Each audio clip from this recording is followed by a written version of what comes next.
Yo, what's going on, guys? Welcome back to my channel. Today we're gonna be reacting to some Sunny V, the worst van life families on TikTok. Let's check it out. Kids sleeping on the floor, pets held in tiny cages, and this entire What is this? bathroom for a family of 5. Add some teenagers who can't fit, children calling their beds coffins, and you're still Bro. just scratching the surface. Ain't no way they're living a whole life in this small ass van. Of the worst van life TikTokers. What the heck? Take for example Red, White, and Bethune. They gained 11.4 million views by showing how terribly unspacious their kids' beds were. This should be illegal. Those kids are gonna suffer in that space, man. To make matters worse, the beds had rock climbing holds instead of a ladder, which their daughter almost what is this? Rock climbing to the bed, bro? Well, that does not look spacious at all, too. fell from whilst trying to show they were easy to use. I wonder how much Somali's kids gonna they got. demonstrate getting in the box and show you. Bro, they better not have more than like 2 kids, to be honest with you. Because if they have like 4 kids and they all have to fit in these like 2 like small ass beds, bro, that's nah. Just how easy it is. How will they get down in the middle of the night when it's dark and they want to use the restroom urgently? What if they fall and hit their head? These so-called bunk beds were actually just shelves, yet the family still defended Ain't them no as way they're being using shelves spacious. as beds. At the same time, get this, the parents have a king-size bed. The reason why we put a king-size bed in our bus is because it's our lounging area. As well as a massive desk for editing TikToks, forcing the kids to do their schoolwork on a tiny kitchen table. If they don't help out with the van, the kids are punished publicly. Last night, Molly chose not to do her chores, and if our kids don't do their chores, they have consequences. Which the parents still defended even after heavy criticism. Yes, our kids have consequences. Yes, if they don't do the chores, they're gonna have to pay. And to the trolls, keep on talking shit, and I'm gonna keep on posting. See you guys on your For You page. But wait, it still gets worse. Everything we've shown so far is in this bus here, yet they also have a van to take on holidays, which has even less space than the bus. Come take a peek Bro, I don't get families like this. Like, what's the point of living a life like this? I feel like they're just doing it just to be famous on TikTok because it's different. inside and see what we've done. The van doesn't have a bed for everyone, meaning one of the kids sleeps on this leather chair. Maybe there'd be a bit more space if they didn't own 4 massive dogs, which are shoved in a tiny cage below the bed, yet they still have more space than the toilet. It's covered by nothing but a thin fabric sheet and sits right in the middle of where everybody lives. Oh, yo, that's so disgusting. Like, legit having a toilet right next to where people eat. They call the vehicle their vancation home, meaning when the kids get tired of living in the first van, they're blessed with a trip in an even smaller one. Family of Nomads doesn't have this problem. In fact, they first went viral for how much space they had, leading to comments such as, "I don't understand why y'all don't just buy an apartment. It's way cheaper than this." People came to their defense stating, "There is literally..." I swear, bro, people be mad and complaining about stuff, and they be worrying about other people's life instead of their own. Like, legit, they be on TikTok all day commenting and like voicing their opinions on other people's life. Yet they don't even look at their own life like that. I don't get people like that. Really no reason to be mad at this, except for maybe how their kids were living. They'd show their room in this TikTok, with the most notable part being that their eldest Addison was a 15-year-old teenager. You should ask your daughter how she feels that she has no privacy. At an age like hers, I'm sure she wants her privacy. Addison hates you. Just because this RV is nice and there's room for their clothes, it's no way to live. I'm sure the teenager would love to have privacy. Get her a curtain or something. Well, the family did exactly this. We did install these curtains over each of their bunks so they have a little bit of privacy. But it was still just one of many other problems. The kids were in a homeschool program, yet it seemed most of their education was just walking through national parks where the parents thought they'd learn about life. Our lives are one gigantic field trip, and so a lot of what the kids do is by learning from experience. So for example, today we went to a national park and they completed the junior ranger program, and it's incredible incredibly educational. They're learning history from visiting different places around the country, and days that we are not going out and exploring, they do a traditional homeschool curriculum, and then the days that we're exploring, we still count those as school as well. So they just learn US history? Lol, when they go to college, they'll be in for a shock. Oof, that's scary. There's a reason schools aren't one giant field trip, and this is a very good point. Schools are for more than simply learning subjects. They help build social circles and prepare kids for a disciplined way of life, both of which are neglected when strolling. Basically, the schools are meant to prepare you to be workers. Legit. Around the that's country. Like it. But Simplified. the kids did have other challenges, like cleaning out the rat cage that stunk out the van. We live in a camper and our 3 kids have 3 pet rats, and I would be absolutely lying to you if I said that it does not smell bad.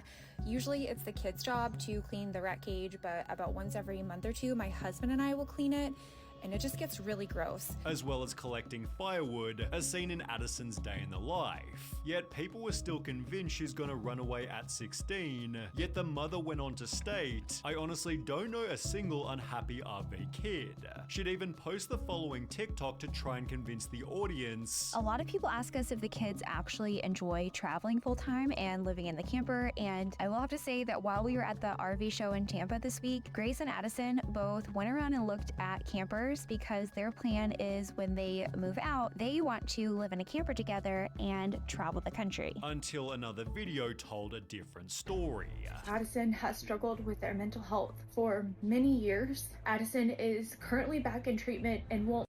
Well, I don't get people like this. Like, legit, that's why I don't really like family TikToks or family YouTubes, because they put way too much information online. Like, this information should have been private. I don't know why you gotta, like, let everyone know that your daughter's depressed. Be in our content like, legit, during there's no this time. time. To protect Addison, They're just doing this for during clicks, time, too. we would like to ask for privacy on this matter. Perhaps You the wanna daughter ask for was privacy, but unhappy you're for a putting your whole totally business out different there. reason, yet there was still more evidence that she despised the van. For Addison's 15th birthday, the only thing they wanted was to go to a hotel. The video has since been deleted, although after arriving at their hotel, twice Addison mentions liking doors in the video, a hint at them having less privacy in the camper.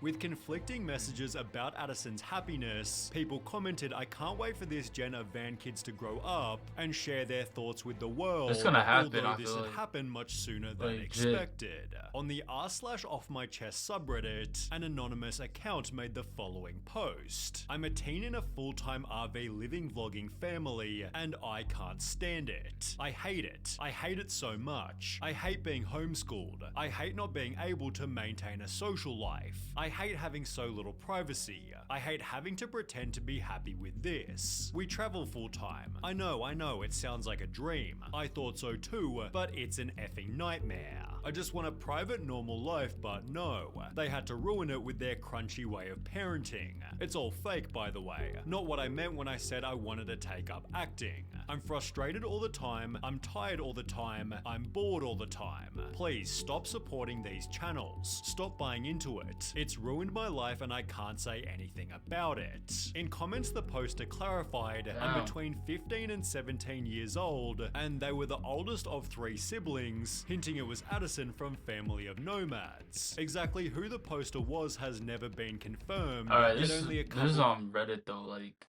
it could be anyone pretending to be her. So I don't know. But if I ever slip and fall, couple of months later, the family announced they were instead buying a house. Family of Nomads recently quit van life. Their kids seemed the happiest they'd ever been, while the parents were in tears as the RV was stored away. The eldest daughter has since vanished from the videos, with an unrelated comment summarizing what van life's like for kids. "RV kid here. Let me tell you, RV is hell for children. I've been living in a camper with my 3 brothers and parents, and these past 2 years have been an absolute detriment to my mental health. Damn. Yes, it's an amazing opportunity I've been given to have seen all the places that I have, but I cannot recall a single positive experience anywhere I've been. I receive little to no education, and I'm scared I won't be able to pass my GED. I'll probably be repeating high school once I turn 18.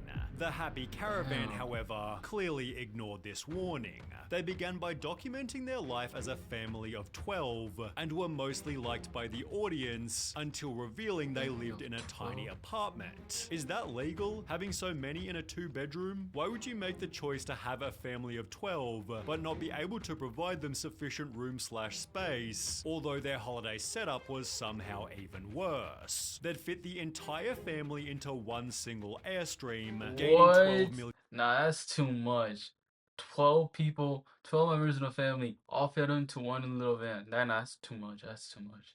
Views by At that showing point, how it's they like a very slept. The three daughters were on a table converted to a bed, while another two slept below their brother, who was sleeping in a bunk.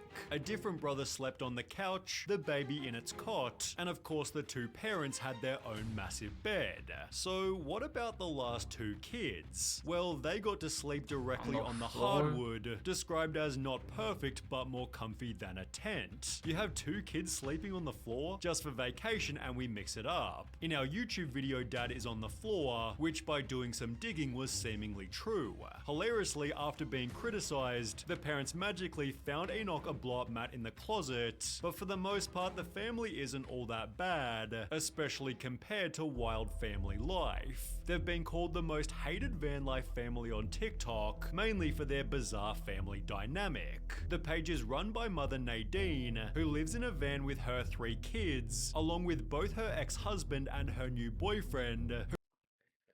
No! What? You are a freaking simp, bro. Legit. Your wife and her new husband, bro, your ex-wife with her new boyfriend, and you're living with them. What is wrong with you? What? Nah, bro, I don't understand people like this. Like, legit, that's your ex-wife, and you're literally okay with her being with her new mans, and you're living with them. Like that, let alone live with them, is crazy. I'm not gonna lie to you. I'm not even gonna hold it to you. That's weird. A van with her 3 kids, along with both her ex-husband and her new boyfriend, who she refers to as a homeless junkie she met on the streets. According to her TikToks, they're not polygamous but live together in harmony, being able to do so because they have the biggest front yard. The criticism, however, always extends to the kids. They call their education program homeschooling, world schooling, travel schooling, adding they help whenever necessary, but they don't follow any official program. Technically, I don't follow any curriculum, but we have this app my kids learning with. They set their She uses ABC Mouse. times each day. They do that by themselves. There's nothing I have to do. Help them if needed explains everything. Doomed to fail. They'd respond to the hate with the world's most hippie message. The only way to deal. Where's Child Protective Services? Like, do they not, like, know about these people? With an unfree world is to become so absolutely free that your very existence is an act of rebellion. Adding their kids are extremely satisfied with the life that they're living. People think, oh, poor children. But trust me, my children, they wake up with a smile in their face. They go to bed with a smile in their face. Yet it's perfect to finish with this comment here. When I was a child, I would have been very happy to eat nothing but candy and potato chips all day. But my mother did not let me because she knew better. It's a parent's job to do what's best for their children, not just what makes them happy. Yep. Well, that sums it up, to be honest with you. Well, I don't even know. To get That's started in data analytics, you don't need previous experience or a degree. The Google Data Analytics. I'm trying to say something and that pops up. Well, that's RV Parents. Hope y'all enjoy. Comment, subscribe, like, whatever you feel. Anyways, catch you all later. Peace.